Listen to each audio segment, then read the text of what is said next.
Absolutely. And we are live. Welcome to episode 98 of An American Werewolf in New Jersey. I am the American Werewolf. In the house tonight, we've got John K. Alvarez, Shiny Old Crow. Okay. I miss those names. I'm not gonna lie. Yeah. And then we've got Eric from Hey Internet Eric here in the house tonight. So glad to be back. Yeah, it's good to have people on. Good to be back in the live stream. There you go. So I was just saying to John, I think before we went on the air, that it's no small thing to attempt to write a sequel to The Shining. And if anybody's going to do it, of course, it's Stephen King. And so, there you go. Mm-hmm. Mm-hmm. But somehow I think it's even more ambitious to attempt to make a film adaptation of The Shining. Because I think in many respects, Kubrick's movie has overshadowed the book. Yeah. And so when people think of The Shining, they think of Nicholson, they think of Shelley Duvall, they think of Scatman Crothers. That's the Overlook Hotel, not necessarily the story that King actually wrote. So, right. I mean, that is, one of considered, probably in the top 10 and in many people, the top 5, maybe even the top 3, maybe their favorite all-time greatest horror movies. So for a director to take the helm of Kubrick's, in terms of making a sequel, Kubrick being deceased, there being no reference points or anything else, and just, attempt to make it his own, takes some real fucking balls. But luckily, that's what we've got Mike Flanagan for, and he's given us a lot to talk about. So if you guys are ready, we shall get it going, shall we? Yes, sir. Let's go. Boogie woogie.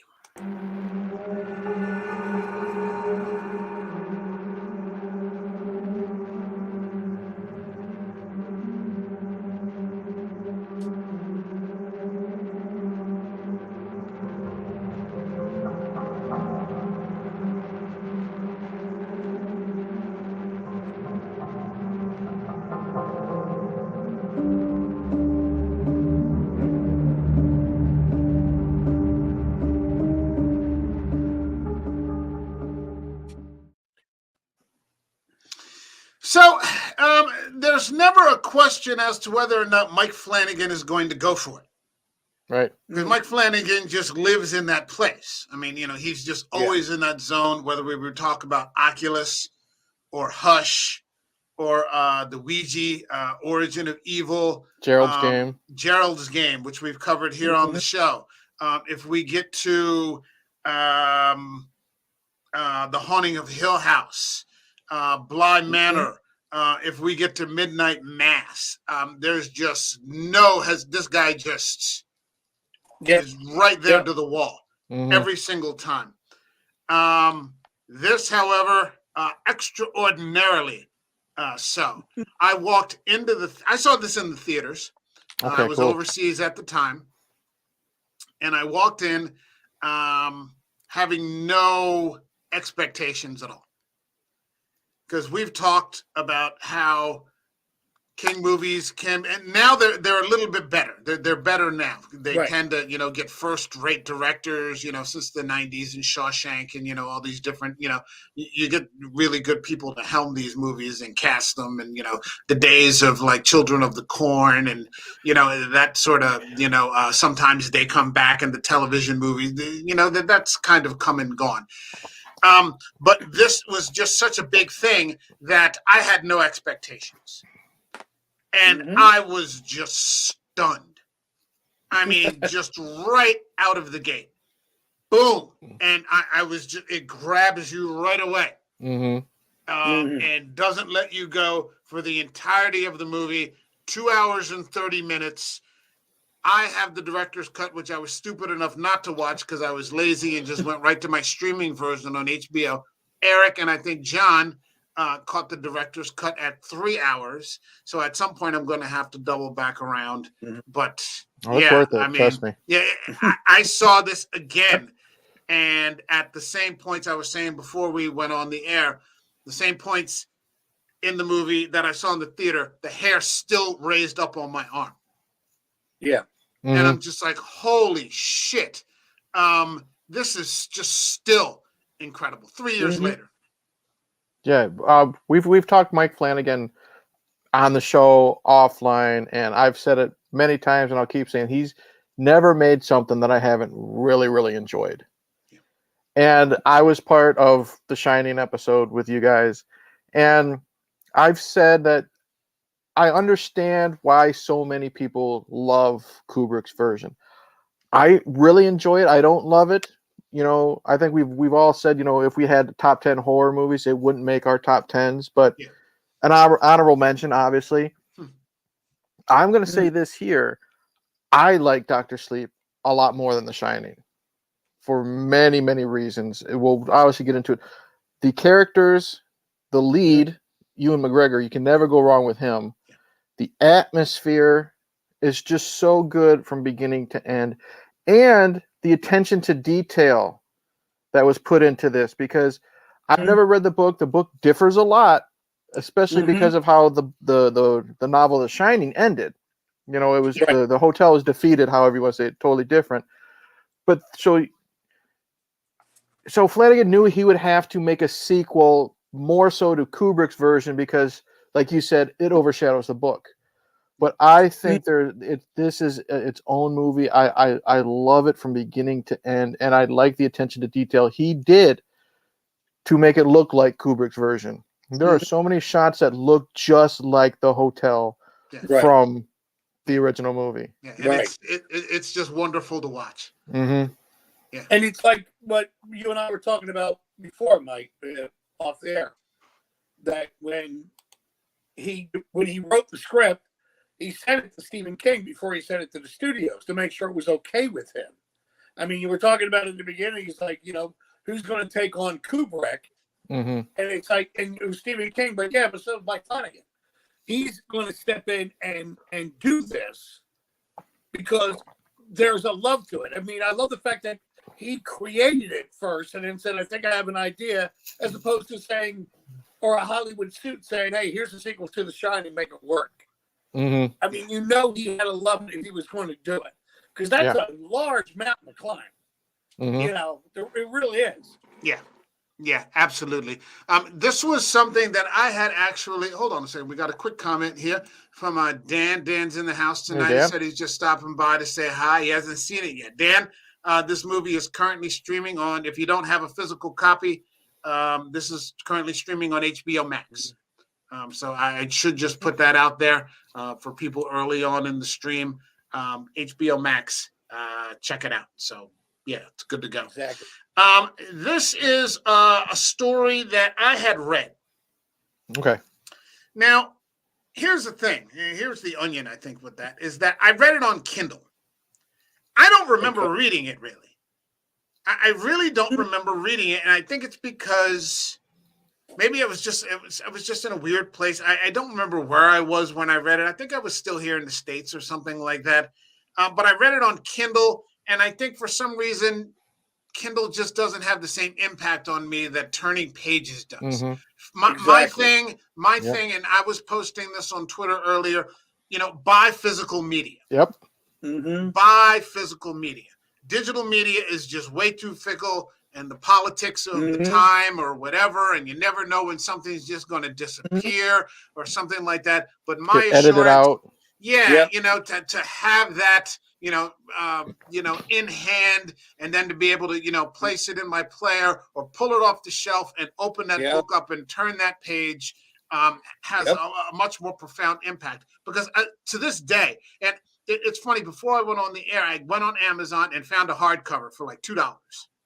I believe in giving a used book a home, and I just repurchased, because I could have read it again on Kindle because it's still sitting on there, but I want that physical copy. Right. So walking into the theater, I had sort of forgotten what it was about. Right. And it's fantastic. I wasn't prepared for how good the casting was. When we start to talk about And I've said this before. I guess we'll get it out of the way, jump a little bit, and then we can come back. The Abra character, and you know, my sort of position, and it's what it's been with child actors. And what their ability to deliver, has been in terms of certain movies that I've addressed. But I find that as we proceed and get into, another generation later, or maybe two generations later, these kids are up for it. I'm seeing it increasingly. These kids can fucking act, man. Yep. She did great. Abra's character is just, she's fantastic. And she holds her own with everybody in there. But who really blew me away, and then let's start moving into the story, of course, was Rebecca Ferguson. Yes. Yeah. Oh, man. And because she's just, that is just a gorgeous, gorgeous woman. Yes. And you're like, what? And she's just wearing that sexy hat. And she's just, sort of got that earthy sort of thing going. Yeah, I got a real like Stevie Nicks vibe from her. Yeah. But at the same time, it's combined with this sadistic, cruel, she's not really a human being anymore. I guess she's just so damn old that, her humanity she's just this sort of parasitic thing now. And just to open up in that initial scene with that little girl. And you can see it in the very beginning when, she's holding out the flower and the little girl goes to extend her arm and she pulls it back, pulls her own arm back just a little bit to draw her in a little bit closer. As the girl moves, she moves. Right. So she has to come a little closer. And just the dialogue. You can't eat purple flowers. They're special or something like that. And she's just like, it's the special ones that taste best. Yep. And you can read between the lines with that. Yeah, and you're just like, holy shit, Yeah, what I like about her is, like you said, she's a very beautiful woman. She's got a sexiness to her. She uses that sometimes because she flirts with I guess you'd say her right-hand man sometimes, you know what I mean? Yeah. But there's the danger to her because when she is after Abra, all bets are off. She is a hunter going after prey. Yeah. And what I also like though is there's some scenes where Abra's holding her own against her, and you see the fear in her eyes because she doesn't realize how strong Abra is. And that also makes her afraid, but want her more. Yeah, that's what I love about this portrayal. Yeah, Mike, when you talked about the beginning, and when she was with the girl, the very first motion she does, she doesn't just turn her head to look at her; it whips around, and the first thing I thought was, "It's a snake." Yeah, she had a way of cornering this girl in the open. Yeah, like a snake. She wrapped Seducing her head her around that way, and I went, "What a great move!" Yeah, because it wasn't just like turning evil or looking cute. It spun right around like, "Hi, Eve, welcome to the garden." Yep. It's almost like a Ricky Tikki Tavi kind of. If you remember that old animated cartoon, and I'm just thinking of this now, that she kind of hypnotizes you. And you've got that uncomfortable look on your face. Like almost like in The Witch. Remember when the little boy, he doesn't want to, but he can't help himself. He's just drawn, right. And she's just, and then they just start consuming. And, then it scrolls to the scene where, you see that she's not alone. She's got her crew with her. And that's a scary shot too. And then before you know it, the little girl is surrounded. Yep. And it's graphic and it's unsparing. And it's within the first 5 minutes. And this is such a risk for Stephen King to write and the director to handle, because it's kind of taboo to go after children, Mm-hmm. and they did it without hesitation. Like you said, in the first 5 minutes, Yeah, you all knew bets what are you were off. getting yourself into. Yeah, yeah, because we've seen other movies where it's inferred, like we talked about in Sleepy Yep. Hollow. Walken kills that little kid hiding under the bed or hiding under the floorboards. Mm-hmm. But you just see, you don't see it. Mm-hmm. You know, Burton doesn't show it. It's Mhm. just, you know, you're seeing, you know, him just walk Yep. out, you know, or the floorboard get ripped off, and then a second later he's just walking out the house, and it's implied. Right. Mm-hmm. This is Yep. is very specific, and what's great about it is that it's the first 5 minutes you're seeing something completely different from that has nothing to do with the Shining storyline. Mm-hmm. Mm-hmm. You're being introduced to completely organic material. Yep. Right. That's just fantastic. Yeah. Yeah, that's what I like Well done. is we have the same characters, like we're following Danny or Dan now. We have flashbacks with Wendy. We get to see Dick show up a couple times and talk to him, but it's not banking on The Shining. These are just characters from The Shining in a whole new story, and it works. Mm-hmm. Yeah, yeah. So I like the beginning because they showed the reshoot without not giving too much away of Danny riding around Mm-hmm. on the bike, and you saw the danger that he was in, and then the next section you see the danger children are in now. Mm-hmm. Yeah. And I love that because it upped the ante. Yep. Yeah. Yeah. You do get the flashback. Well, not necessarily. I don't want to necessarily get into the flashback because we've talked about The Shining, Mm-hmm. but True. it was great to see, and even characters that were recast Mm-hmm. from The Yes. Shining do a fantastic job. It Oh, was yes. fantastic to see the Dick Halloran character Mm-hmm. come back. Yep. You know, he's sort of, and Wendy Torrance sort of serves this purpose also, but I think much more, and much more importantly, is the Dick Halloran character as the moral compass. Yeah. Yes. He's Dan's conscience. Yeah, he is. You know, it's kind of like the voice of God speaking to him. Mm-hmm. You know, because we get to see where Dan is starting off at, and it's a terrible place. He's lost. Yeah, the scene where he's with the woman and he wakes up. Like, I won't spoil that for people. That was rough.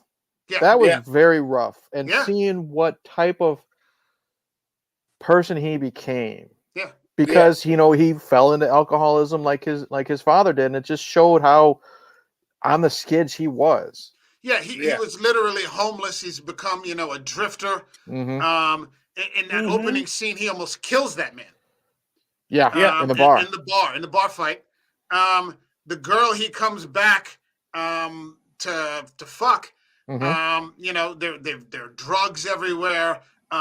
She's equally fucked up because she's saying, "I hope you did kill him." Mm-hmm. That's what got her off, was the violence that he was doing. Yeah, and so he's become his father in a sense. A rageaholic alcoholic. Capable of acts of great violence.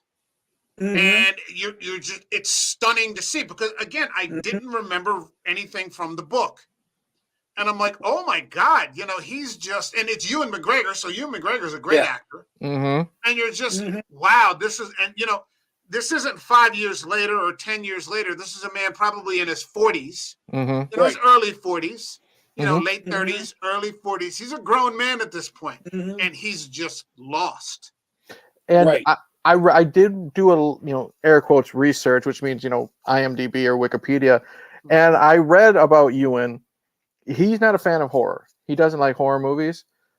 But what got him to take this role was he had his own struggles with alcoholism. And he wanted to use that to kind of get into, I don't want to say, get into that world again, but just to show the struggle that a man like Dan could have because of his own struggles. And a lot of people say when it comes to acting, you use what you know. Yeah. Right. And I bought every struggle that Yeah. Dan had, whether it was the 24-hour chip, whether he there was that scene where he had the bottle to his lips Yeah. when he was trying to talk to Abra and he threw it. Yep. You still think he might take a sip, you know what I mean? And Ewan always hits it out of the park, but Yeah, he was always. fucking phenomenal in this movie. Yeah. Exactly. Yeah. And you go ahead, John. I'm sorry. Well, no, it's going with my research, which was YouTube, and but we are when historians they were here. talking Yeah. about this, a lot of the comparisons you're hearing compared to the movie and the book, because they tried to bring both of them in some of these little discussions, is that Dan is, though he's like his father didn't redeem himself. He fell big time in the Overlook. Yeah. But Dan is still stronger because he doesn't want to fall. Right. And that's the balancing act that Ewan McGregor, you keep forgetting how good Ewan McGregor is until you give him something like this. Yeah. Somebody else would have played this overly dramatic or, almost weepy. You felt his pain in this. Yeah. It wasn't just being shown. You're sitting there going, oh my God, you wanted to help him. Because you wanted to reach in the screen and pick him up. And that's just his talent, coming through. The thing about people with addiction issues is that they have an enormous tolerance for pain. Right. They have an enormous, they will just sit in their own piss and shit forever. People, they'll die in it.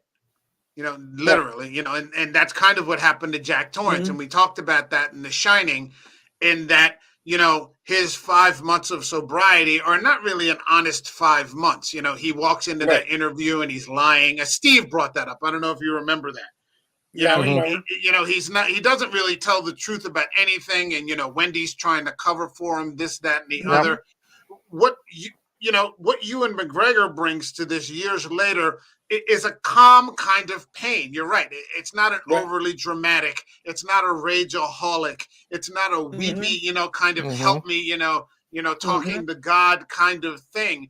But it's just all the external things that you see, and that he just sort of stiff upper lips his way through them all. Especially through that AA meeting, you see how uncomfortable he is. Yeah. He struggled a little bit when someone said, "Hey, any new members?" He hesitated to stand up. Yeah. And you bought how uncomfortable he was when he was being introduced to, I don't know who the guy running the AA meeting or whatever. It was very, very awkward. He was standing there with his hands in his pockets. Waiting to get out of there. You could buy how uncomfortable he was. Yeah. Well, nobody likes to admit that they failed. Right. That's the thing. And looking at this movie, going back to The Shining with the Jack Nicholson, yes, he was lying, but maybe he also didn't want to admit he failed. Oh, of course not. No, of course not. And it's painful to do that. Especially, that's why one of the things about AA, not that I've been a member of it, but I've had to escort people to it their first couple of times. Sure. When they said that's the whole point of the anonymous part. And then you have in this movie, Abra, when he's trying to be anonymous, comes walking in and says, "Hi, can you help me here?" Well, and that's what I like too. He makes a friend. The Billy Freeman character. Yes. Billy Freeman, who's a man who sort of recognizes, what Dan's doing is kind of running away from himself. He just keeps moving on and on. Right. And Billy points that out to him immediately. Like, he recognizes the symptoms because Billy's in recovery. So he spots him like right away. And he's real rough looking and shaggy, and he's just gotten off the bus. He doesn't know what to do with himself. Because what was it? He like you said, he's homeless because he just literally goes into the bus station and gives the guy whatever cash he has in his pocket and says, "How far can I get?" Yeah. Right. Yeah. And you get the impression that maybe Billy has a little bit of Shining, You know, he says sometimes I get a feeling about people. You know, so he kicks off this one friendship, and like the guy Billy just decides to take a risk with him, hook him up with some, you know, a place to live, you know, a clean place to live, you know, with, you know, his friendship, you know, which isn't a small thing, you know. I've seen this said somewhere before that, you know, and no disrespect to anybody, but that, you know, women trade friends all the time, you know, but like when a man says you're his friend, it's a serious thing, you know. So, you know, he opens him up, you know, it lets him in, you know, sort of into his life, you know, I'm going to try to help you, you know, just on a whim, you know, this sort of thing. And that's great storytelling, you know, and it's minimalist storytelling, you know, in the way that sort of two guys would talk to each other, you know, saying something without necessarily, you know, sort of reading in between the lines, you know. They're not opening up and, you know, telling, you know, their life stories to each other. Right. But they can recognize they've walked the same path. Yep. Yeah. You know, type deal. That the way I saw it. Yeah. I'm like, I know where you've been, even though you weren't next to me. I've been there. Yeah. Yeah. One of the other things that I really appreciate is that it takes him, and I like that the story jumps 8 years. Right. The story jumps 8 years. It takes him, because, you know, we talked about the truth and, you know, the pain tolerance and, you know, the avoidance, you know, it takes him 8 years, Yep. you know, to repair his life, you know, and just to get, I mean, you know, it's not, you know, it's not a millionaire's life. You know, he takes a job as an orderly, you know, working in a hospice home, you know, but, you know, it's a working life, you know, and so in his recovery, he discovers fellowship. You get the impression he doesn't have any, before this, he didn't have friends. You know, he's very isolated. Here, you know, he has, you know, real friendships. You know, he has real honesty in his life. You know, all that poison has sort of, you know, been drawn out of him over the years. Yeah, it's great to see. And again, because Ewan is so good, he's a totally different character after this 8-year time jump. Yeah. He's clean. He's happy. Yeah. When we find out why he's called Dr. Sleep, he now has a purpose in life to comfort these people in their final hours. And you can tell he's genuinely happy. And that is great to see, because we saw how he was the last time, you know, leaving that mom in her own vomit and her child and this and that. And he stole money from her, and it was cool, you know, Halloran, thank you, was telling him, you know, that's not, you can leave her money. Well, she probably stole it from me, you know, so he's total 180 to where he was. Yeah. And what's great about it is that you realize that all these years he's developed these addictions to kill his own shining. Right. He doesn't want it. Right. You know, so he just drowns himself out in inebriation. You know, he's just muddled his mind to such a degree that this isn't happening on the inside, but at the same time, you know, he's being eaten alive, you know, by addiction. And so through sobriety, he finds a purpose for that shining, you know, that isn't painful. With the help of the cat, of course. You know, as he the cat. Yeah. You know, and so he discovers not only a purpose in life, but a purpose for, you know, this special power, you know, that he can kind of be at peace with. You know, because you know, Halloran showed him how to deal with all those ghosts in the hotel. But you get the impression that, you know, that was only one incident. There's been many years since, which he gets into towards the end when he's back at the hotel and he starts to talk about it, and he just, you know, falls into this despair. Yeah. And what I liked about this one is because to my knowledge, Kubrick didn't show it, and I don't even think they showed it in, you know, the made for TV movie, the Mick Garris one, is like you said, he got drunk and he used drugs to numb the shine.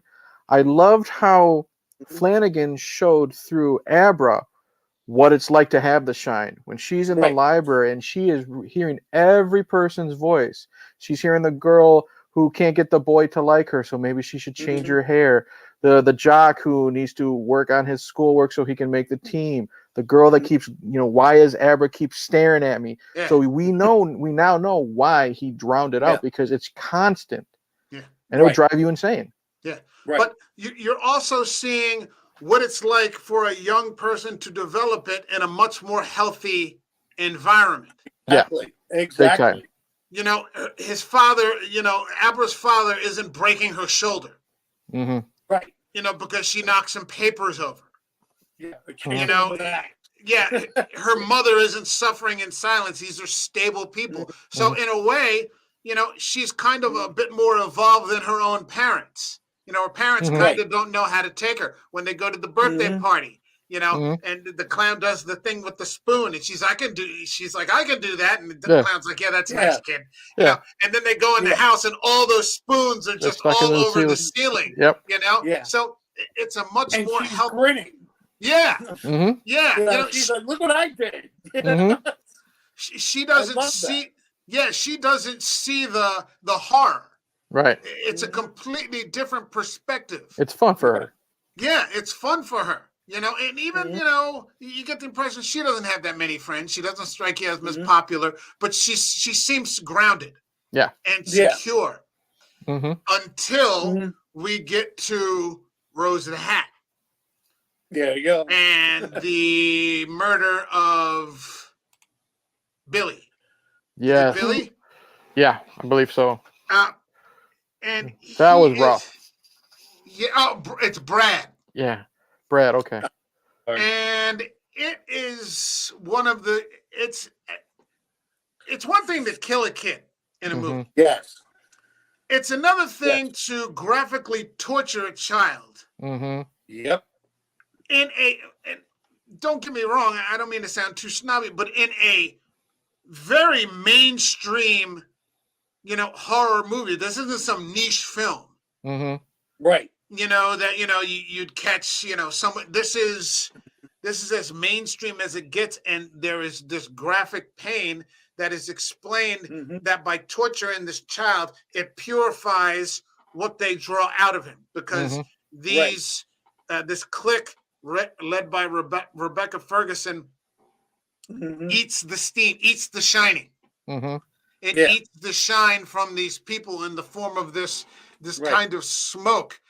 Pain purifies steam. Fear purifies steam. And Abra, who might be like the Moby Dick of steam, can see this murder happening. And Rose the Hat picks up on it. That someone is, and Rose the Hat, who's she's no Nemo herself. She's quite the whale herself. Can see that someone is looking. Right. And it is just a chilling thing. And when you got to the point where she just is like, stop, monster, she calls her a monster. Because that's exactly what they all are. They're all old, decrepit monsters who have been feeding off people. And about an hour into it, you just see Red Room appear in the middle of that chalkboard. And I'll never forget, in the theater, and then again just this past weekend, the hair on my arm stood up. It's powerful shit. It's man, the way it's cut, and like I said, that way I said it offline. That scene where they're torturing the boy is longer in the director's cut. My other thing that I read about was the kid who played the boy. He was so believable in his pain. That the actress who was playing Rose the Hat, she flubbed any type of line. She could not focus on what she had to do because she was so off-put by his screaming and his pain.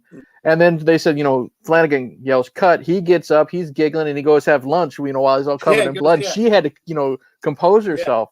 But what Flanagan does is he he takes the brutality of the murder, Mhm. and then we've got all these cuts of, they're not really vampires, you know what I mean, per se, but they're still feeding on life force. Yeah. They're enjoying eating this smoke, this steam. It's replenishing them.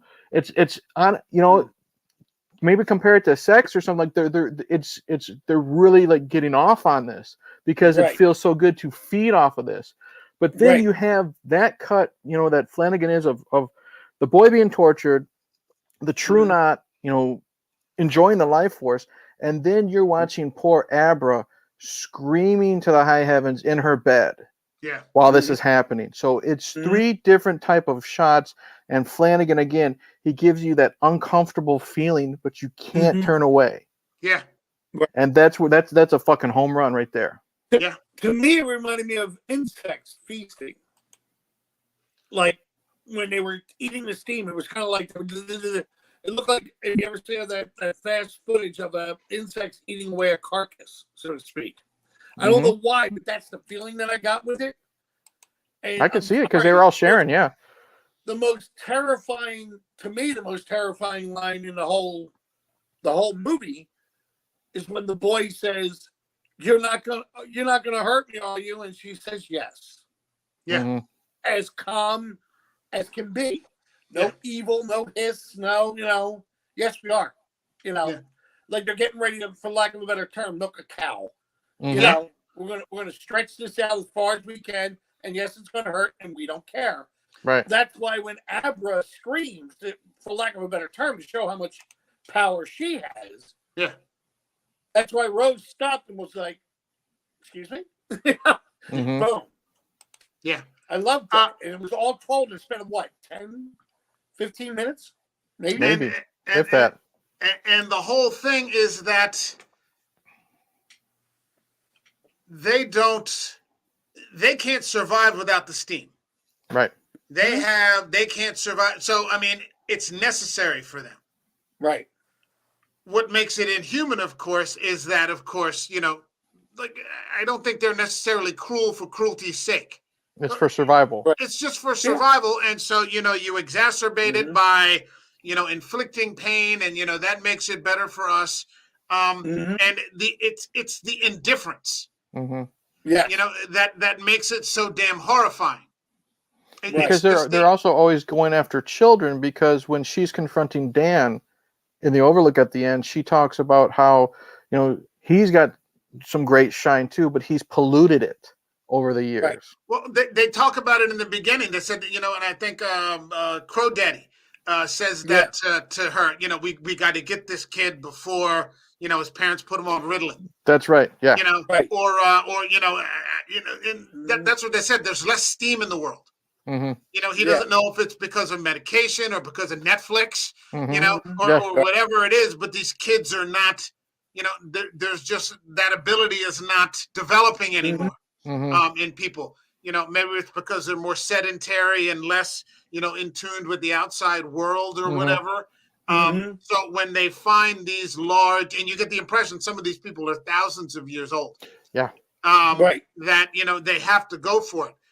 One of the things that really got me was the contrast as Dan becomes Dr. Sleep. He puts these people in a calm, relaxed state, as they're passing. These elderly people that seem to have lived a good life, but, maybe scared, because, it's understandable. And then you look at when Grandpa dies. And Rose the Hat is trying to comfort him. And there is no comfort. No. Right. And she's telling, you've seen, Rome and, He's been with the emperors and all these and it's just this awful, painful, unnatural kind of just withering. He just kind of shrivels. And you get the impression that he feels every piece of it, because he's not a person anymore. And you were speaking of contrast. She's feeling, she is sad. She's breaking down. She doesn't want to see Grandpa go. You buy that, but then just 45 minutes earlier, when she, is this going to hurt? Yes. Yeah. That's good acting, in my opinion. Yeah, Yeah, she's not. I mean, you're right. There are tangible qualities, that she cares about these people that are in the knot. Yep. But at the same time, once Grandpa's dead, they eat him. Yeah, that's true. Yeah, and I think she does care. She does care, but yeah, it's like it's like still watching, survival. Yep. Yeah, it's like watching Nat Geo. Mm-hmm. Or like Animal Planet or something. Once it's over, then we got to be who we are, right? And we're gonna consume your steam. Mm-hmm. And that's what I think you're absolutely right. That's what makes her even more frightening. Mm-hmm. And it's also I also took some of it that she's bucking up Grandpa because she knows if it's going to happen to him, and he's been around a lot longer than me, it can happen to me too. Mm-hmm. No, It's you're true. gonna be fine. This isn't over. Because it's like the inevitability is coming because there's not that many people with the shine. Either like it's ignored or polluted with pills, or they kill it with Kardashians or whatever it happens to be. Yeah. And Instagram. it's Instagram and is she killing sees everybody. it coming too. TikTok. Yeah, the inevitable end. And they do that with that girl, Snakebite Oh Annie. God, yeah. Mm-hmm. And she goes, "Wait a minute, we can die." That's when she first realizes. She's like, "Did I say immortal? I said live long, eat well." Yep. Right. I never promised you that this was Immortality. forever. Yes, we can live an extremely long time, but I get the impression that Grandpa was older than Rose. And you're right. When she sees Grandpa go, and then on top of that, while this is happening, this Abra character is kind of slapping her around. Mm-hmm. She's kind of just paintbrushing her. It's just, like don't bother, Bink. Yeah.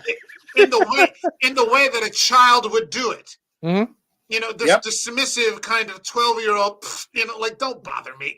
Just go away. This kind of thing, and that sets up. That sets up more of the story. Mm-hmm. Yeah, I really liked the Snakebite Annie. I think her name is that what you said? Yeah. I really liked her character because you could tell, she was scared when she first joined the group, but after they did their little, I guess you would say, ritual with her, you can tell she liked what she was doing when she was starting to get more into it and more accustomed. Right. I did like how,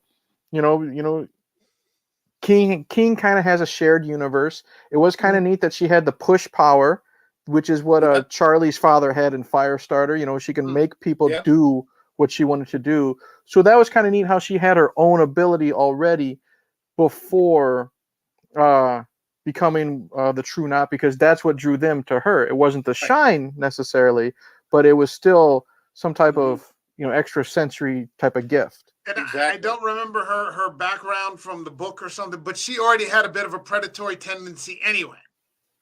Yeah, what she did to she lured that guy in there. Into the theater. Now, that guy was a scumbag. Don't misunderstand me, but she lured him in there. He wasn't the spider; he was the fly. Mm-hmm. Right. And then she takes all of his money. Mm-hmm. And so she lures the boy, Brad, into the van. Mm-hmm. You want to come on with us. I want to come on with, so, she's already got that amoral, kind of thing going. And those are the people that fit into the knot. Mm-hmm. And it's funny because those two scenes you just described shows how effective Rose is. With Rose had. Yeah. When she brought the guy in the movie theater, she wasn't with the group, I believe. No, she wasn't. But she was This able was before. able to push him to get money and kill him off. Technically doing a good thing to society by killing off a scumbag. Mm-hmm. Now that she's with Rose in the group, she's enticing the boy in. Yeah. Almost the exact opposite of it. Mm-hmm. I think that's why, they wanted to bring her into the group saying, oh, look, we now have more power. Yeah, we have a pusher. That's what they said. We haven't had a pusher in a long time. It's it really is a nice showing of how powerful they are, because it took this one character who kind of was using what she had to be at least taking care of all the scum, and now she's part of the scum. Yeah, like you that. get the you get the impression she's kind of like homeless or something like that. Right. She's not. She's just sort Just of like Danny surviving was off when he jumped this. on the bus. Yeah, kind of, You sort know, of, kind of, sort of. she was And lost like almost lost like he was. And look, these who found people, him. yeah, all these people are like loose ends. These kind of stragglers on the outskirts of society. And so they're all just sort of being brought together either by Rose or by Danny. These sorts of things. But again, the Abra character is another sort of moral compass Exactly. for the show, like Halloran was for him as a child. He now has a child, as his moral compass as an adult. And he constantly tells Rose, you deserve this. I hope this hurts. What I'm doing to you right now, you deserve it. All these different things, which is probably the last thing Rose wants to hear. That just entices her more because she's very specific in that this person can't be part of the group. She's too powerful. Right. They only want her to kill her and to eat the steam and to store her for years. Yep. These sorts of things. Crow Daddy said it. I think it was Crow Daddy said it best. You kill a cow and you eat for a month, or you keep it alive and you have milk for years. Yeah. He said something like that, and that shows, they why they want her, and they're going to torture her and keep her alive for as long as they possibly can. Yeah. And that's to me that's horrifying to think about. Oh yeah. Yeah. That's and I mean, like the other day I was watching Blade 2. Okay, I love Blade 2. I love me some Blade 2. Guillermo del Toro, and in the very beginning he rescues Chris Christopherson, and he's talking, they tortured me for years, because he's been gone like a couple of years, Right. And bastards didn't even fix my leg. And they could have done that he still got that limp, and the knee brace, all this shit, I think one of the first thing he takes back is a weapon and his knee brace. But here, I mean, the imagery and the thought, of them torturing her is a very strong visual because you've seen it already. Yep. You've seen that these people are into making people suffer. Yep. That's the way that they do it. You don't die quickly with them. Right, because the pain makes the steam stronger for them. Right. Yeah. And Abra is the Moby Dick character. I mean, there's a lot we could talk about with this. If there's something, what I kind of wanted to get to, because there's a lot here, and I don't necessarily want to give all the details of the movie away. Because, it's funny, when we did the top 10 horror movie, John, horror movies, this was my number 2. Right. This was my number 2. And it wasn't a list that I sat there and really, I just picked movies off the top. I don't know if this will be my number 2, but I think it would definitely be in my top 10. Okay. If I really sat down and because remember Bill was struggling, and he talked about it in the beginning, he's like, I was very strict with myself, very strict, and I wasn't that way at all. I just picked 10 movies and I'm like, this works. And they would all be in there now if I were to really, for the most part, I'd say 8 out of 10. Maybe 2 I would kick loose, maybe. And I don't know which 2 those are. I'm just saying. But I mean, it's just it's better than The Shining. Yeah, I said that the first time I watched this. I had seen The Shining probably a dozen times by the time I saw Dr. Sleep, and the first time I watched this, I'm like, I already like this better than The Shining. Well, there's more humanity. Right. There's more humanity, right. And I think I saw this on Wiki in my extensive, internet research that I did on this movie, where King said, The Shining was kind of like the ultimate pitfall for addiction. Right. John, we've talked about this when it comes to movies like The Witch. These people that have these very human failings, so that when the supernatural comes along, they just have no defense mechanisms. It was pride in The Witch. Exactly. It was, and to another extent, if you were to talk about Hereditary, it was like suffering in silence. Yeah. My son killed my daughter, but we're not going to talk about that. I've married my psychologist, but we're not going to talk about that. Going to talk about that. I almost lit my children on fire one night. In the middle of a waking dream, but we're not going to talk about that. So these people just have no coping mechanisms whatsoever. The same with The Shining. We're not going to talk about the drinking. We're not going to talk about 5 months sober and you're going into a period of prolonged isolation. Yeah. Right. Really, is that really what you want to do? Are you sure? But with this movie, it's kind of about recovery. Mm-hmm. Right. Like when Stephen King talked about The Shining, when he wrote it, he said it was him. He was Jack. Yep. Going through his own addictions and everything else to clean himself out. But I would love to know, okay, out of all the movies you made a sequel to, or out of all the books, to make a sequel to, why'd you pick this one? Well, I heard he was asked that in an interview, and he was jokingly said, "Oh, he'd probably be married to Charlie, from Firestarter, and they had a whole family of, superpowered kids."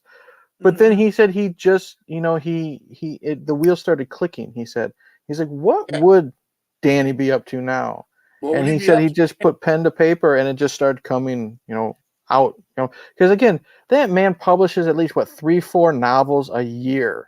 Something like that. It's insane, and he's been on going like a third or fourth wind. Yeah.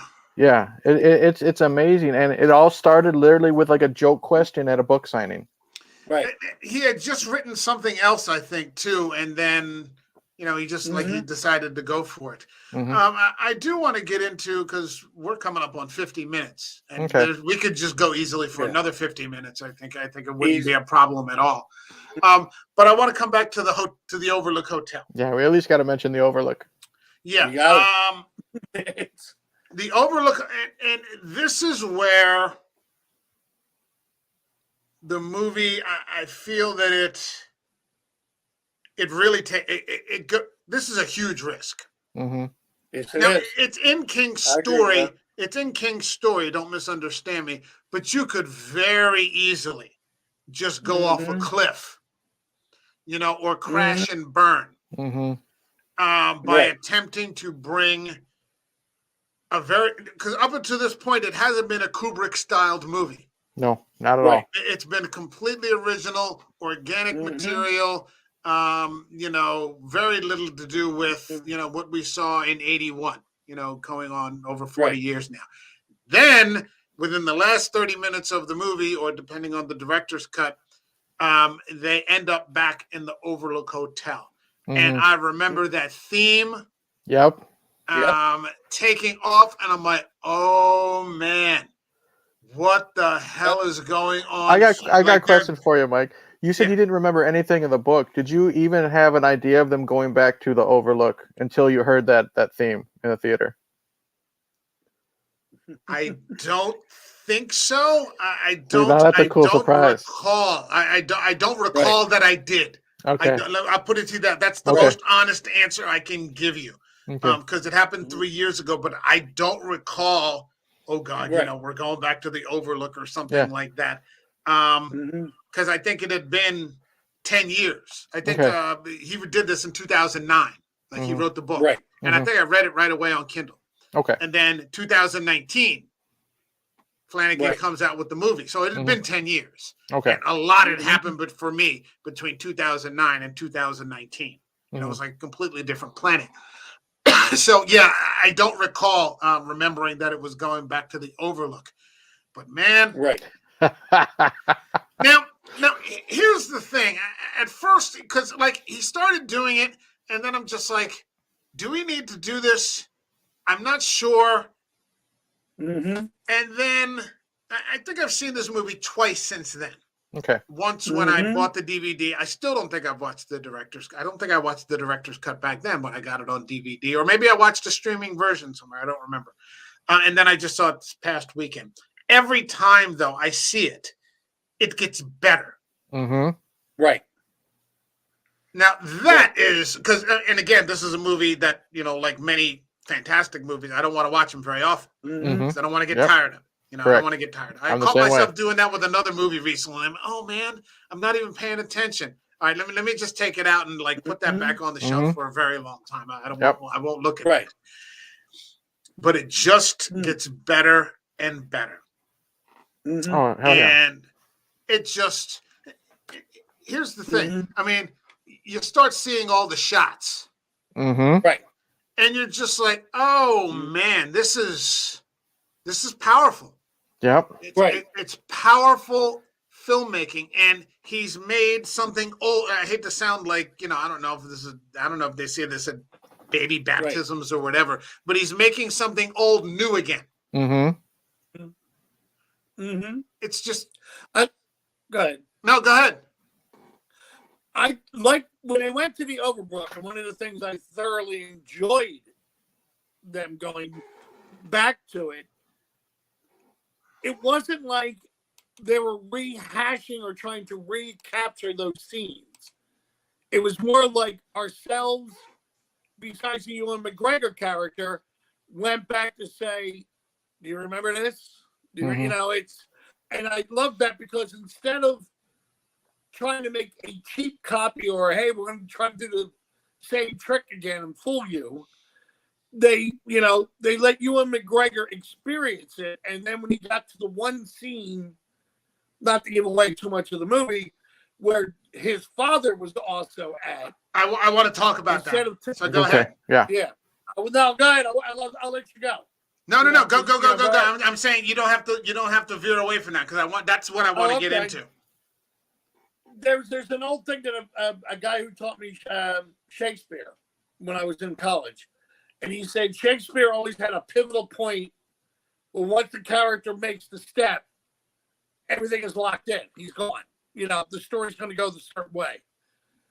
In The Shining, when the Jack character was at the bar and took the drink, right, he was locked in. He was gone. When Ewan McGregor got there, if he took that drink, he was his dad. He was going right down that road, and when he didn't, he went no, and that's where you saw the real Danny from that point on. From that moment on, the good, the bad, and whatever at that time. And I love that, because he could have taken a drink and imitated this, and he didn't.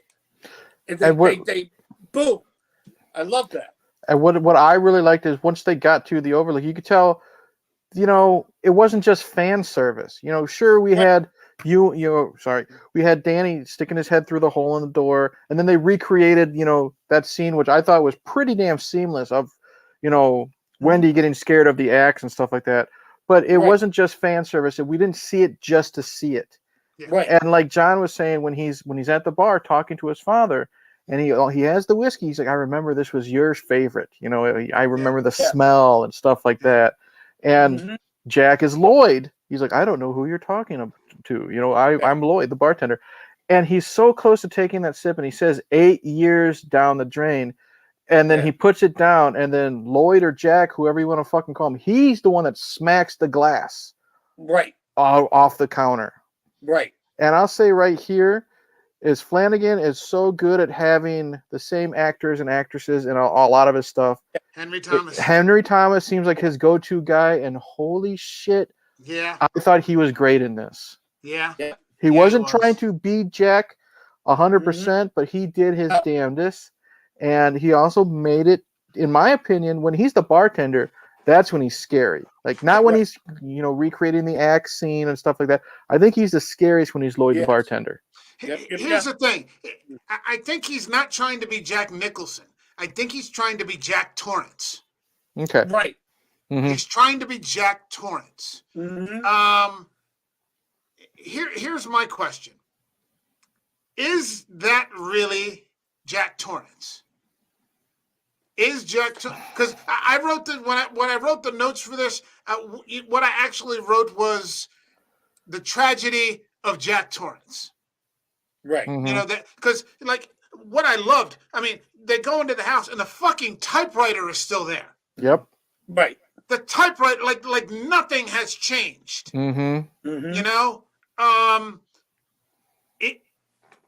Is that when he says you're right, when he says this was your drink, I still remember, he goes, it smelled like something was on fire. And he goes, I think about it now. He see all those years later now being sober. He's like, I guess maybe something was. I don't. You know what?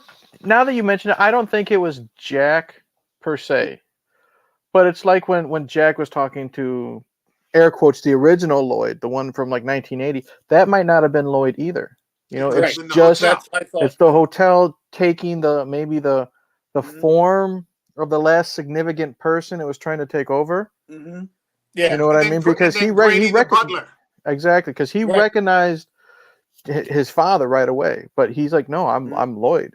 You know what I mean? And I think that was just maybe the Overlook trying to give him a familiar face that could maybe convince him to take that drink. Push his buttons. And fall for his push his buttons, fall for his tricks or its tricks. You know what I mean? Yeah. Absolutely. It's a sad, powerful scene. Mm-hmm. You know, it's just it's an emotional kind of thing. It's fantastic writing, and it's fantastic acting. Between Ewan McGregor and Henry Thomas there, in what, like I said, could have just been an enormous turd. And instead they just it's just beautiful to watch. It's just beautiful to watch. I mean, Kubrick. I think Kubrick would be proud. I agree. Very simple cuts, if any, like because most of it is both of them on the screen at the same time, and Henry Thomas, like we said, he's not trying to, like you said, he's not trying to be Jack Nicholson. He's not like Christian Slater, you know, how Christian would always try to do that Jack Nicholson voice. He's trying to do Jack Torrance how he can, but also not go over the top. And he doesn't take his eye off Dan this entire conversation. Yeah, just like Lloyd did. Also scary. Yeah. You know, and then when he cleans them up, you know, in the bathroom. I don't know if that's in the if that's I know that's in the director's cut. No. It's not in the theatrical. Yeah. So there's a scene where he's in the bathroom and he's cleaning up, you know, the spilled liquor and stuff in the bathroom and stuff like that. It's just really creepy and uncomfortable. Just like Grady did with Jack Nicholson in the first. Okay, well, don't no more director's cut spoilers. I want to watch it now. Okay. You got it. Okay. Right. But that's what goes with any impersonation of it. In some cases, when you're doing an impersonation of a character, like a good example is Robin Williams used to do Jack Nicholson all the time. You know, Christ, he even put it in Aladdin. But he went to the extreme extension of it. A really good impersonation of someone is that it engages your memory of it. It's not a parody. And what Henry Thomas did, with very simple motions and everything else, he wasn't trying to use. If I try to impersonate Jack Nicholson, no one's gonna. They'll hate it. But if I get them to remember Jack Torrance, then they're gonna go along with the story. If you're going to imitate Jack Nicholson, you're going to think of Wolf. Right. You know, how the fuck can you drink tequila this early? You know, how the fuck did you know? You know, that's the Jack Nicholson that people think of when they think, or, you know, Wendy, I'm home. You know, that kind of, you know, but I really do I think that's on the money assessment where he's trying to be Jack Torrance. And he physically, like there's some scenes where he's walking with the axe when they're doing the recreation. He's hunched over and limping. Like Henry did his homework. Yeah. And you find out that, you know, one of the reasons that probably Danny didn't thrive was the death of his mother. Right. You know, Wendy, who did survive. I think in the book, actually, Wendy survives, of course, but I think so does Dick Halloran, because Halloran doesn't die in the book. Correct. He gets hit with like a sledgehammer. I don't think Jack picks up an axe in the book. He picks up a sledgehammer. No, it's like a croquet mallet or something like that. Something like that. Yeah, and he clobbers him, but he doesn't kill him. But in the book, he dies. So in the movie, he dies. So in this movie, he has to be dead. But when he talks about, you know, The Shining essentially allowed him to see his mother die in this really awful way. Right. You know, and that his mother could see that he saw something that she wasn't aware of. You know, and it just drove him over the edge. Right. You know, and so, you know, maybe like we said, the reason for all the drinking was just so you wouldn't have to see those types of things anymore, which of course didn't work. Right. Yeah, You know? it's such a that's what's so good about McGregor again is he brings that tragedy that we learn of what has happened up until now, because there's that one scene where they're watching Looney Tunes on the on the couch, and Wendy looks at him and he's like, "What? Oh no, nothing." And then he realizes every time she looks at him, she sees Jack, and then that's what kind of Right. I don't want to say destroyed. Destroyed might be too hard of a word, but it definitely fractured their relationship. It strained it. Yeah. Right. And he fixed that as good as he could until she passed away when he was like I think he said he was in his early 20s. Yeah. Yeah. And it's just it like we said, it's done in a very minimalist way. Less is more, big time. Yeah, less is a lot more here. Exactly. And there are lots of movies that go for it by ramping it up. Ramping it up and ramping it up and ramping it up, and this does not. And sometimes those things work, but here, no, you don't need any of that. Exactly. Well, it goes to the director's talent. He was smart enough to know, give him a taste and move. We're not remaking The Shining. We're telling our story. That's right. This isn't The Shining. This is Dr. Sleep. Well said, yeah. I mean, I think that may have been the mantra. Give him a hint, let him see what it's like, and then keep going. In the past 3 years, Flanagan has become one of my favorite directors.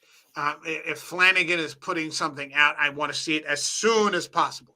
What he did this year with Midnight Mass. Yeah, you keep telling me to get on that. Oh God, yeah, I gotta get on that too. Oh God, it's so good. It's so good.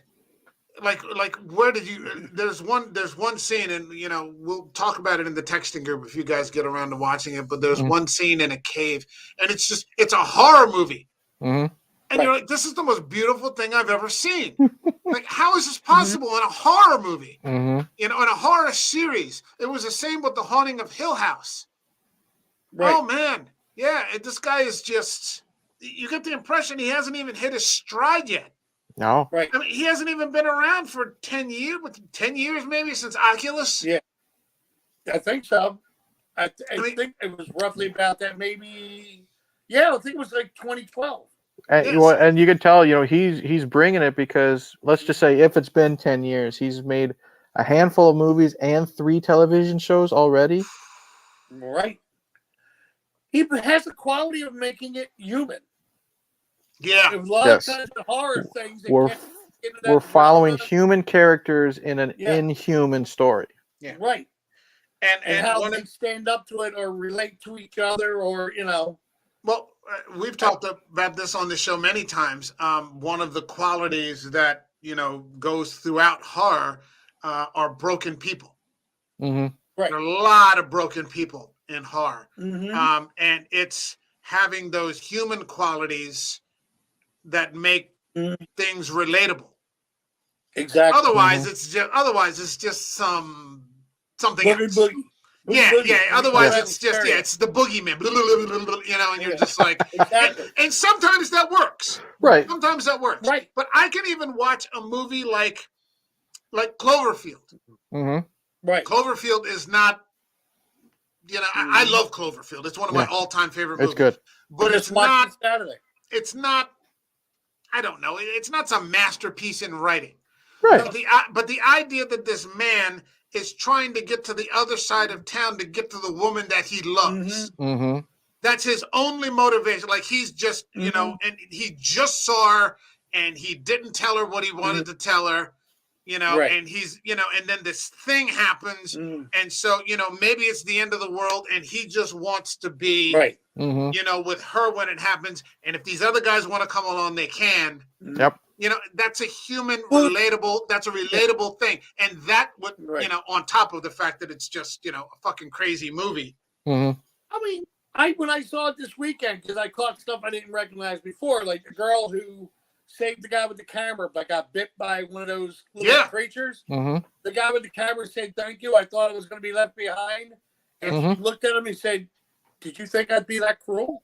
I mean, just the way it was just that honest with it. And then they dropped it. They went on. Yeah. When the one girl got into the helicopter ahead of him and said, we'll meet you, and they never get to meet her. Yeah. I mean, that stuff is adding the human quality or the human factor to it. Yeah. And that's what, and this guy does it from what I'm able to see in most of the movies I've seen him work on. Because he makes, it's not like, okay, we're going to have Scooby-Doo gang get scary or, the dumb teenagers. It's like, you and your best friend are going to get scared because they're going to relate to the people that are there. And I love that. That's just brilliant. We've talked about this, you and I, John. We talked about this when we covered the Dead Zone. Johnny Smith, just the everyman. The name, Johnny Smith. John Smith is the everyman. He's so fucking unhappy and lonely, and he's lost everything. And he's just in pain all the time, and he has to learn how to walk because something as simple as a fucking car accident destroyed his life. Yep. That has nothing to do with anything paranormal. Right. We talked about it with Carrie. Yep. Yeah. This person that is just tortured, being crushed. Yeah. She's being tortured at home. She's being tortured at school, and then one person offers her this olive branch to be seen as a human being, and these cruel motherfuckers just say, "Fuck you! You don't get to win," and pull it away from her. Yeah, pull the rug out. And she just kills everybody. She just snaps, and I also. Yeah, I just think it's also a quality of Stephen King with his writing too. Well, it depends. It depends. I mean, in the writing, yes. In the film adaptations, not always, because we also talked about Silver Bullet. Oh, and I love Silver Bullet. Don't get me wrong, but then we talked about Children of the Corn, and I'm like, fuck, Rod. What the? Yeah, we haven't seen Rod since. Stephen King was somebody who is also not afraid to show the humanity.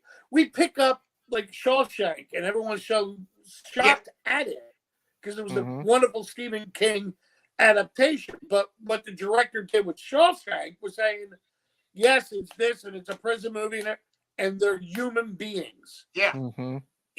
And that's what Stephen King was trying to do, that they were human. Yes, you can watch, what's his name, climb through the sewer. Was it 500 yards of raw sewage? Oh, yeah. And you don't get freaked out by it. You actually start cheering him on. And when he's standing there pulling his clothes off, you're like, yeah, because it's about their friendship. Right. Again, it's about a very real friendship and something that keeps both of them going in a place that isn't designed to keep you going. Exactly. It's designed to break you, and they show examples of that, like with Brooks. Yep. Right. He's broken to the point when they release him back into. Yeah, he releases back into society, and he doesn't know how to. He doesn't know how to function. Right. There was a horrible moment about 5 minutes before the end where I really did think that Red was going to hang himself. Yep. Yeah. Yep. Same here. And I remember my friend Ed showed me that movie, and I'm like, I don't want to watch some depressing fucking prison movie, man. And I'm like, because it was like a Saturday afternoon, and he's like, no, you gotta watch this with me, Yeah. And the last 5 minutes, I was convinced for about 2 or 3 minutes that Red was gonna fucking hang himself. And I'm like, you motherfucker, you fucking made me watch this fucking movie. And I'm like, you fucking dickhead, and of course, right. Then I went out of my way to show it to my friends. Right. Because it's a movie about, friendship. And I've showed it to 2 of my closest friends. And and that's what goes to show when you take the writing of Stephen King, excuse me, supernatural or not, hokey shit or not, he can write good characters. Yeah. Right. Because that's why we're so attached. Like I've read so many of his books. We get so attached to these characters that we feel for them because this is King. Once you get attached to these characters, he's going to put them through hell, and you're going to ride with them. But when you combine his writing for characters with the directing of like Frank Darabont or Mike Flanagan, it's a perfect mixture, and that's what Dr. Sleep is, in my opinion. Yeah, right. When Darabont did The Mist. Yep. Yeah, and that's another. That's probably my favorite King story. but that could have easily fallen off as well. Mm-hmm. Because you don't get a chance to necessarily develop the characters all that well, because it's just but it's just such a great idea. The random people that are trapped in the supermarket. Mm-hmm. And what would happen if you put those people in the supermarket at the end of the world? Mm-hmm. Exactly. Who would go fucking crazy? Who would do what? Mm-hmm. And it's who would do what to who? Yeah. Yep. Right. Yeah. Yeah. Who's got those authoritarian tendencies? Mm-hmm. Right. Who's got the live and let live kind of, philosophy? Hey, just leave me alone. I just kind of, let me leave or let me stay or let me be here in my own way or whatever, as opposed to who's going to know, fuck you, you're going to do it our way. Yep. Kind of thing. Right. When you face the ultimate, be it the ultimate fear or the end of the world or whatever, how do you react? And these are the questions that seem to be asked. King's not afraid to ask it. This guy, the director, is not afraid to show it.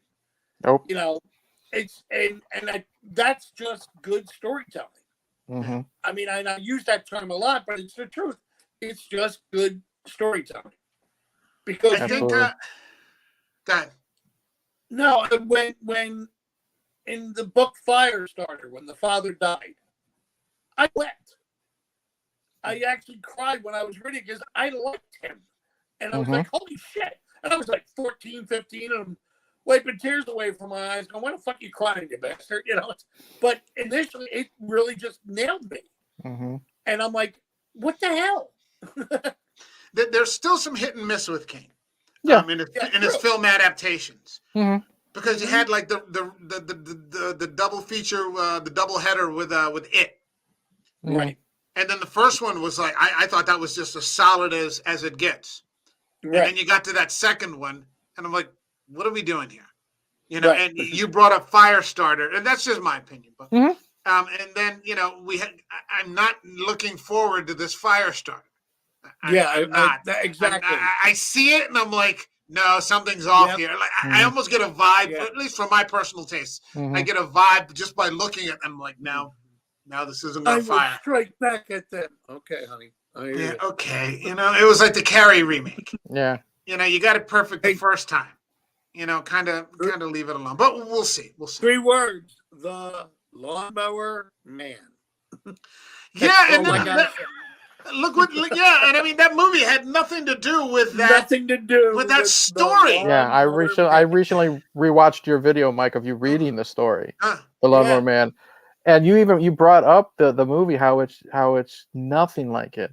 And they literally just took King's name and maybe 4 or 5 sentences from his, or maybe a paragraph from his story to put it in the movie. Awful. Mm-hmm. Awful. That's when Stephen King says sometimes you just nod your head and take the check. Well, he sued them. He sued them and got his name taken off. Yeah. That's why it just says The Lawnmower Man. Yeah. By then the damage had been done now. Yeah. Yep, exactly. All right. I think this is about as good of a place as any to sort of bring this to a close. Again, this movie is currently streaming on HBO Max, but again, I think we're all advocates on this program, or at least Eric and I are, John, I'm not sure, for purchasing your own physical media. So go out there and buy a copy. Get that copy in your hand if it's DVD or used or if it's Blu-ray or whatever, and have that shit for yourself, because you never can tell. These streaming services are fickle, and we've done this. This has happened a few times on this show where I've planned something and then they've pulled it from the channel. Yep. By the time I get to and next week we've got that just happened with Daybreakers, and that happened when we were first going to do Starship Troopers. Yeah. Yep. Yeah, that's happened like 2 or 3 times now where we've planned something and then the channel pulls it. I'm like, fuck. Right. And it's a pain in the ass. So by having that physical copy, you can, that isn't a problem anymore. All right. Go ahead. I got to give credit to you, Mike, because this is like the second or third one in the past 6 weeks where you said, hey, did you see this? And I said no and watched it and was like, oh shit, thank you. Because it was so worth, I don't think you get thanked enough for bring you some of these suggestions up because I never, That's true. Wait, are we talking about Dr. Sleep or are we talking about the conspiracy? Dr. Sleep was one. Okay. The conspiracy was one. But you do this all the time. You'll bring up movies Yep. that I might have never heard of or looked at them. Oh, I'll check it out. And all of a sudden I'm going, Steakland for me. Underwater. You're very well. Yeah, underwater. You're about to get into Dracula 2000. Yes, sir. I'm doing that this weekend, my friend. Can't wait. The best that this show can produce is to turn people on to new movies, and then even further to turn them on to good movies. Yes. And so that is what I feel this show prides itself on, with all of your help, because you're right here along with me. So you're more than welcome. That's my what pleasure, the show man. does. Yeah. I appreciate you. it. All right, that's it for tonight. We'll be back tomorrow, but it won't be live streaming because I'm covering Daybreakers. So I've started a second channel, which I'll do a programming note or something in another live stream or something. And we'll get into that. Let's close it out for now. Tomorrow will be Daybreakers, episode 99. And then next week, episode 100. We hit 100 episodes. And we're going with maybe the greatest horror movie of all time, according to many, William Friedkin's The Exorcist. So I'm really looking forward to that. I'm really looking forward to that. We could stay on for like 2 hours. I don't care because it's been 50 years. And if you haven't seen it by now, you shouldn't be watching this show. Mike, you've come a long way, buddy. I've been here since I've been participating since episode 16. Yeah. And it's just been fun watching this little journey, man. So congratulations especially next week. I've done everything that I could to target these movies, and these movies that I target are for no deliberate reason. They're movies that just don't get talked about. At least that I've seen. We're 100 episodes, and I'd say a vast majority of them, if I go through my social media feeds, there's me. Yep. There's me. And I'm like, okay, I'll just keep talking about it, because they're fucking good movies, man. Yeah, they're fucking good movies. I think we should celebrate the 100th show when we watch The Exorcist or talk about it. Have a bowl of pea soup. You're eating that your fucking self, man. Yeah, we ain't doing that. We're not eating any fucking pea soup. All right. Now we're certainly stopping. Yeah. All right. My thanks to Eric from Hey Internet Eric here, and to John K. Alvarez, aka Shiny Old Crow. We'll be back tomorrow, 8 p.m. With Daybreakers. Until then, take care, everybody, and peace out. Cheers. Later, Gator.